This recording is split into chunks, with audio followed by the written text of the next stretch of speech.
This story is about a girl named Lisa. One fateful day, a man entered her home and committed a heinous act, brutally taking the life of her mother. Lisa managed to hide and save herself, but the traumatic event left her feeling scared and vulnerable. Her father remarried, and unfortunately, her stepmother did not treat Lisa kindly. However, Lisa's stepsister showed her kindness and compassion. Despite this, Lisa struggled to connect with her stepsister. Seeking solace, she found herself spending a great deal of time in the graveyard, where her mother was laid to rest. She would sit by the grave of a young boy and confide in him, sharing her sorrows. This boy, who had passed away long ago, was once a talented musician. He had been betrayed by the girl he loved, and in his grief, he found solace in the same graveyard. One stormy night, a green light illuminated him, and he passed away. Over the years, Lisa became the first person to visit his grave and speak to him. Presently, Lisa was preparing to attend a party with her stepsister. As she got ready, her stepsister suggested she use her tanning bed to darken her skin a bit. Lisa followed her advice, but something went wrong with the bed. She received an electric shock when she lay down. Despite this, she still went to the party. However, her stepsister was preoccupied with her friends, leaving Lisa feeling alone. A boy at the party spiked her drink and attempted to take advantage of her. In a state of distress, Lisa fled from the scene. Overwhelmed by the incident, she sought solace by sitting on the grave of the boy she confided in. She expressed her longing for his presence. Eventually, Lisa returned home, and in the background, green clouds filled the sky once again. Filled with anger, Lisa shattered a mirror in her house, coinciding with a green light descending upon the boy's grave. The boy, with whom Lisa had shared her deepest thoughts, was now alive, unbeknownst to anyone. The story takes a turn as Lisa wakes up to her stepmother scolding her. Because the glass of the house was broken at night, Lisa asks for money to cover the cost. However, she hasn't been able to find a job, and her dad doesn't support her either. As a result, Lisa has to take on a part-time job to pay for the damages. When she returns home, she discovers that everyone has already eaten and they're planning to watch a movie. Lisa's sister invites her to join, but she declines due to exhaustion. Left alone, she decides to watch a horror movie and relax. Suddenly, an unexpected visitor enters her house, appearing to be a ghost or a zombie to Lisa. In order to escape, she frantically runs around, eventually deciding to climb onto the roof. Unfortunately, her attempt fails and she falls onto the same ghostly figure. A green liquid spills out from the figure and lands on Lisa. She immediately enters the house and attempts to find help, but the zombie was already inside. Lisa doesn't recognize him at first, but the boy communicates through gestures, revealing that he is the same person she used to talk to, and he is alive because of her wish. Lisa is still confused, but she realizes that it's more important to help clean the man than to understand everything. The man has a strong odor and is missing a hand, a tongue, and even an ear. He explains to Lisa that he needs her assistance in finding all his missing body parts. Before they can say anything else, Lisa's family returns home. However, the house is in disarray due to the zombie's presence, with things scattered and broken. Lisa's stepmother accuses her of causing the chaos intentionally and suggests sending her to a mental asylum. Lisa desperately tries to explain that it was all because of the creature that entered their house, but no one listens to her. The monster was eavesdropping on everything in the room. Later, poor Lisa falls asleep in tears. The creature then goes to sleep in Lisa's closet. The next morning, the creature presents Lisa with a dress. After putting it on, she arrives at college with newfound confidence. It was the first time she felt like she wasn't alone. She had a companion in this world. The boy who had a crush on Lisa also attempts to talk to her. However, Lisa's sister intervenes and takes the boy away, believing he isn't good for Lisa. The scene changes. The following day, we witness Lisa's mother having a meal. In a fit of rage, the creature sneaks an insect into Lisa's mother's food. He despised Lisa's mother for the cruelty she inflicted on Lisa. Upon discovering the insect, Lisa's mother assumes it was Lisa's doing. She decides to send Lisa to a mental institution. When she goes to Lisa's room to take her, she starts berating her. At that moment, the creature drops something from above, killing the woman. Lisa is frightened but not very saddened, as she never liked the woman. The creature then cuts off the woman's ear.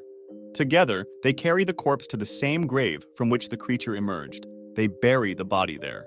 Back at home, the creature instructs Lisa to attach the woman's ear to its body. Although she does so, the ear serves no purpose as the creature cannot hear through it. The creature then marks Lisa's hand with lightning, indicating that the ear will only function when it receives a shock. Lisa recalls her sister's tanning bed. She places the creature in the bed and begins to style her hair. It is evident that Lisa is filled with joy and confidence. And all of this is happening because of this creature, whom she considers her dear friend. It is revealed that the ear she had sewn is now functional. The next day, Lisa happily goes to college. Upon witnessing Lisa's style and confidence, many people started to admire her. Taking advantage of her newfound fame, Lisa befriends a boy who had initially behaved poorly towards her in the movie. She forms this friendship as a means of seeking revenge. And now, you can see that Lisa has brought this boy to a graveyard where the creature already resides. Without mercy, the creature grabs the boy's hand and severs it. This is because the creature itself lacks a hand. After taking his hand, the boy perishes. The people bury him in the same graveyard and return home. Just like before, Lisa stitches the hand onto the creature's arm. Afterwards, the creature lies in the tanning bed to recharge, and miraculously, the hand begins to function like that of a normal person. Once the hand has fully healed, the boy plays the piano for Lisa. Knowing that he was a musician in his past life, Lisa is overjoyed with all of this. Gradually, these individuals become close friends, and their bond strengthens. Lisa is extremely happy with this development. Meanwhile, her family grows increasingly concerned, as her mother has been missing for a long time. Initially, her father and sister assumed that her mother had gone to a conference, but when she didn't return for an extended period, they discovered that she never attended the conference at all. Lisa's father had already reported this to the police, and this situation also worried Lisa. She informs the boy that we have committed 2 murders. Who will catch you, creature? And the police won't let me go. If not today, then tomorrow, the police will catch me. And after a few days, I might even die. She tells the boy, but before I die, I want to fulfill one of my wishes. One of them was that I want to spend one day with my friend. Thinking this, she goes to her college and finds out that her friend didn't come today. Along with that, the news of her other classmate's death spreads there. That is, the news of the boy's death, which Lisa and her creature had killed. To investigate it, the police also came to the college. A lot of people were suspicious of Lisa.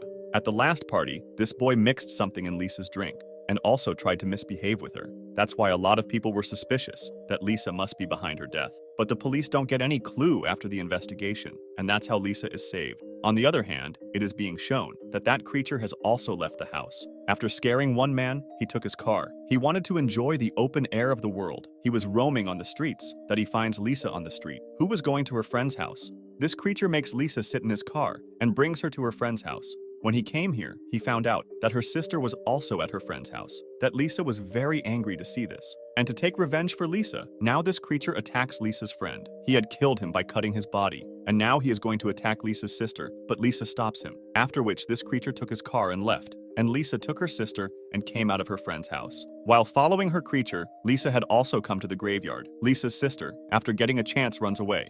And at this time, Lisa thinks that that creature has trapped her badly. She has committed 3 murders, whose blame will go to Lisa. In her fury, she contemplates ending the creature's life. Sneaking up from behind, she prepares to attack. However, she ultimately cannot bring herself to kill him. He is her only friend, so she confesses her deep affection for him. Soon after, they return home, where Lisa once again stitches his body parts, and they administer shock treatment. As a result, he proposes to Lisa and they get married, exchanging rings. Later that night, they discover that the police have come to arrest Lisa. She refuses to go to jail and would rather be with the creature. The only solution is for Lisa to die, so she enters a tanning bed and turns up the heat, ultimately perishing. In the final scene, Lisa's father and sister visit her grave to pray. Lisa's sister notices that the tombstone reads, "Beloved wife." They leave, and we see the creature sitting on a bench, reading a book. Interestingly, he didn't have a tongue at the beginning, and Lisa never fixed one for him. This implies that the creature killed someone and took their tongue, transforming into a fully human being. He cradles Lisa in his arms, bringing her back to life. Now, they are ready to spend the rest of their lives together. With this heartwarming conclusion, the story comes to an end.